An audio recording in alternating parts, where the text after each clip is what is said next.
Тадам! Време е за четворна радост. Щастлива съм да ви представя най-новият ни метод. Разбира се, започваме с историка, която е сътворена с много любов и ентусиазъм за всички дечица.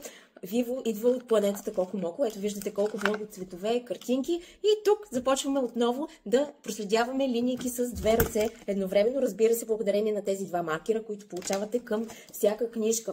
Показвам ви. Тук отново, както казах, имаме проследяване само, но пък имаме много интересни животинки. Животинки, които се нуждаят от помощта ни, за да са отново усмихнати и да са отново цели. Виждате колко предизвикателства имаме. Тук имаме и вътрешни линии за очертания, което прави книжката още по-предизвикателна от първата. Вау, какви линийки! Не знам кой би се справил. Ето аз преди малко се справих с тази жабка, която не съм изтрила, но пък книжката може да се изтрива. Ето я и методът Хайди и Спайди, предпоследната ни книжка, която е най-желаният подарък за Коледа, може би, от доста деца. Много хора ни се обадиха, много родители да ни споделят, че детенцето си е написало в писмото, че желая от дядо Коледа методът Хайди и Спайди. Нещо, което ни накара да се чувстваме прекрасно. Разбира се, тук имаме лабиринти, имаме най-различни паяжини.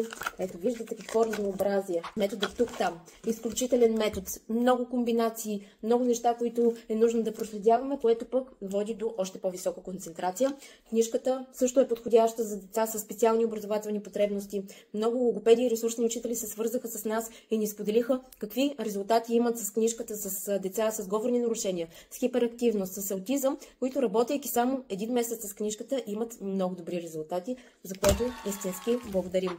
И нека да покажем и първият метод, от който тръгна абсолютно всичко. Ето виждате методът Зигзаг 1, който бих препоръчала да се започне с него при всички положения, а и защо не, когато искаме нещо по-леко, да работим по него абсолютно ежедневно. Затова препоръчвам и 4 книжки. Много хора ме питат коя книжка да избера за детето ми. Всяко дете бива заинтригувано от различна книжка. Повечето харесват и 4 книжки, така че ето сега имате възможността да подарите четворна радост на детенцето си на специална цена, разбира се. Можете да кликнете в линка по-долу и да разберете какво получавате.